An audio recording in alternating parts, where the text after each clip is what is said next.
Hello, I'm Camelia, and this is Kini News.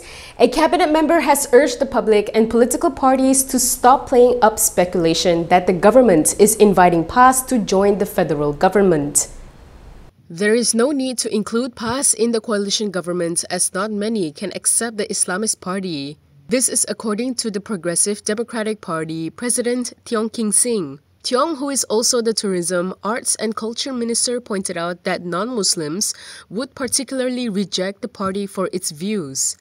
因为有民间很多感觉恐慌，能够接受一党，尤其是非回教徒，因为这一党的行为呢，太过宗教的基本的本质，而且没有体会到我们国家是多元种族的、多元宗教的国家，所以说在这一方面，小弟呢肯定支持这些非回教徒同胞的看法。 He was responding to a Time magazine interview with Prime Minister Anwar Ibrahim last week, where he said he had once invited PAS to join the coalition government. However, Anwar said a line was drawn in that while Islam is the religion of the Federation, Malaysia is a multi-religious country and every citizen has a place. On Friday, PAS Youth Chief Ahmad Fadli Shari said Perikatan Nasional Coalition will jointly decide Anwar's invitation for PAS to join his administration. Meanwhile, Tiong said the matter of PAS joining the government should not be hyped up further. He also vowed that the coalition government would do their best to safeguard the rights of all races and religions.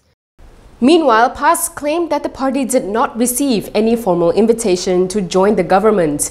Its Deputy President Tuan Ibrahim Tuan Man also stressed that the party's stance remains the same and that it would not join the government even if PAS received an invitation in the future. Moving on to the next story, Perikatan Nasional MPs today slammed the Prime Minister on his negative use of ultra-rich to refer to the wealthy in this country during his Budget 2024 speech last Friday. Saya heran, sudah acap kali Yang Muhammad Tambun melabelkan mereka sebagai golongan maha kaya yang seolah-olah melakukan banyak kesalahan. Apa salahnya kerajaan merangkul dan menggarap penyertaan semua pihak, termasuk golongan ahli perniagaan yang berjaya dalam menyumbang kepada pertumbuhan ekonomi negara. Terutamanya dalam usaha menarik pelaburan luar dan mencipta peluang pekerjaan kepada rakyat. The same sentiment was also shared by Alustar MP Afnan Hamimi Taib Azamuddin, stressing that the negative narrative towards the ultra-rich by the PM is confusing. Sebelum ini juga Yang Muhammad Perdana Menteri dah menyebut nak menoktahkan kemiskinan. Setelah kita noktahkan kemiskinan, orang itu akan ada pendapatan dan akan jadi kaya. Jadi kemiskinan pun kita nak noktahkan, maha kaya pun tak boleh. Jadi sebenarnya kita nak capai apa? During his Budget 2024 tabling last Friday, Anwar stressed that only by reducing the country's deficit and liabilities that the government is able to restore its sustainable fiscal position. He also took aims at Malaysia's broad subsidies, saying that such subsidies have benefited the rich for years. Earlier today, Anwar reminded the civil servants not to waste taxpayers' money by changing their wasteful attitude. Prime Minister Anwar Ibrahim has reminded all civil servants to be thrifty and mindful that they are using public funds. This includes being prudent in using electricity and stationery, he said during a monthly staff gathering at the Prime Minister's office this morning. Membazir ni, kita selalu lihat ni besar-besar. Tapi kita lupa. Cara kita guna elektrik pejabat. Macam ayah kita yang bayar. Atau guna pen. Pen ketua jabatan 5. KSU 10.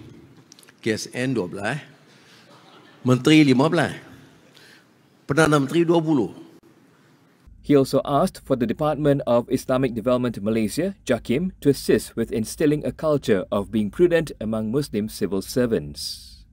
Masa saya di Menteri Kewangan dulu, Jalan Duta, saya ingat lagi, bila kita ada perhimpunan, kita di luar. Kita nampak bangunan tu, mana lampu masih ada. Saya minta ketua jabatan pastikan pergi tutup lampu dulu. You're 1 hour out. Why must the lights be on? It's not your money, it's public funds. Meanwhile, on the civil service bonuses mooted by the government and the Budget 2024, Anwar said it was a token of appreciation pending a comprehensive review of their current salary schemes.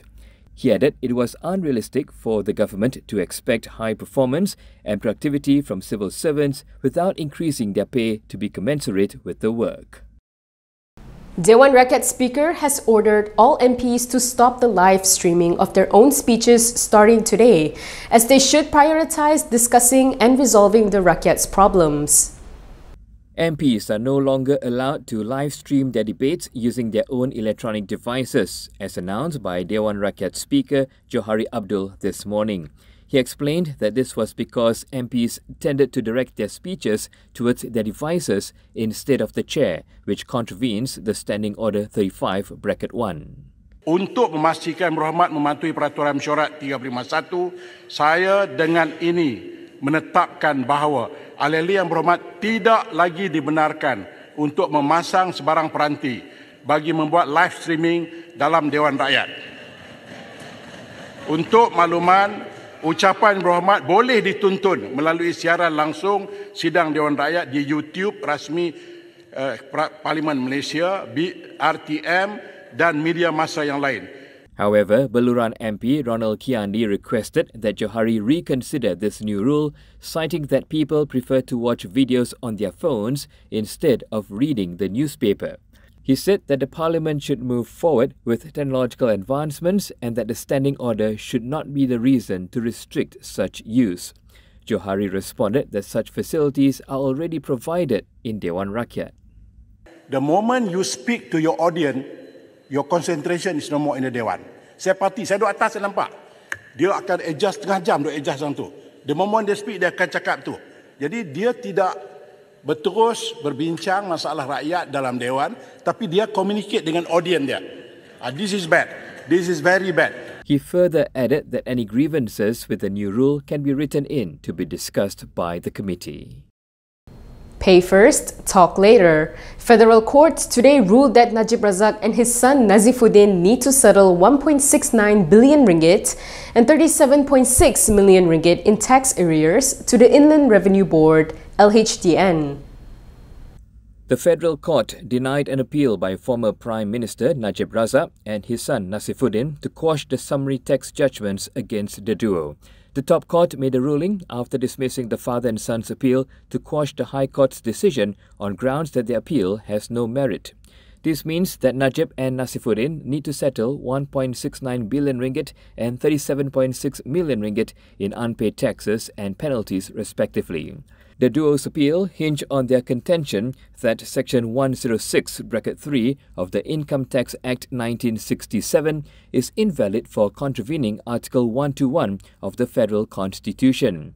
Article 121 is in relation to the powers of the judiciary in Malaysia. In reading out the unanimous verdict on behalf of the Apex Bench, fellow member Judge P. Nalini said those who owed LHDN must settle the outstanding amount before making an appeal. However, Nalini said Najib and his son can still bring their case for reassessment before the non-judicial body Special Commissioners of Income Tax, SCIT. When met by reporters today, Najib's lawyer, Muhammad Shafi Abdullah, said the duo can still be declared as bankrupt before going to SCIT. See, the whole idea of SCIT, this court itself took note, is to provide the complete hearing and the decision. But if the tax department wants to bankrupt him now, without giving him the full right, then what the federal court is saying here becomes completely nonsensical. Complete nonsense. Yeah? So that's why we want to see what is the full judgment. Bersatu will unlikely sack Iskandar Zulkarnain from the party after the Kuala Kangsar MP voiced support for the Prime Minister due to allocation issues. Iskandar Zulkarnain's position as Kuala Kangsar MP is still safe and he is unlikely to be sacked by Bersatu. This after Iskandar had voiced support for Anwar Ibrahim's premiership in a statement last week. Speaking to Utusan Malaysia, Bersatu Information Chief Razali Idris said a member may only face the axe if he or she party hops and sits on the government block in the Dewan Rakyat. On October 12, Iskandar voiced support for Anwar's premiership, citing the rising cost of living in his constituency. Following the declaration, Perikatan Nasional Secretary-General Hamzah Zainudin alleged that Iskandar was intimidated and blackmailed into supporting the government or risk facing corruption charges. MACC, however, denied this allegation. Meanwhile, Utusan Malaysia quoted former Election Commissioner Deputy Chairperson Wan Ahmad Wan Omar as saying that PN's allegation was an assumption that's not backed with evidence.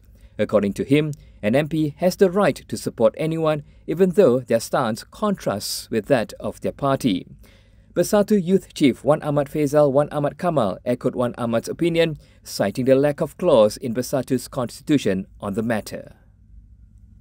Chow Kon Yeow's position as the new Penang Chief Minister continues to be talked about, even though the state election ended more than 2 months ago.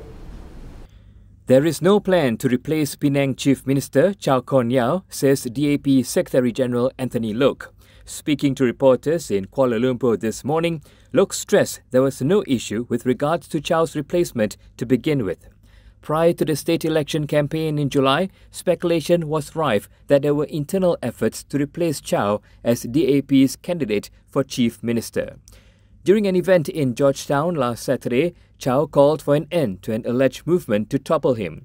The Penang DAP chief said he had overcome his challenges and hoped that those within and outside the party would no longer seek to topple him but to work with him instead. When met by reporters yesterday, Chow explained that his speech last Saturday was also a reminder for the State Exco to start working.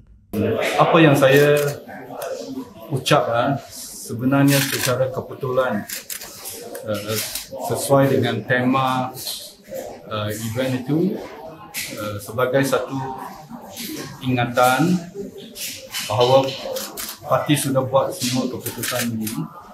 Election pun sudah diadakan, siapa menang kalah pun sudah diputuskan, Ketua Menteri Barisan Exco pun dilantik. Maka sekarang di bawah kepimpinan saya berharap satu pasukan yang kuat dapat mula kerja untuk mencapai visi itu. In August, several veteran state lawmakers, including former Second Deputy Chief Minister P. Ramasamy, quit DAP after being dropped as election candidates and have been critical of Chow ever since. And that is all from me today. For more stories, you can go to Kinitv.com. You can also follow us on Instagram, Twitter, YouTube, and Facebook for the latest news updates. If you'd like to support independent media, do consider subscribing to MalaysiaKini.com. I'm Kimilia. Thanks for watching.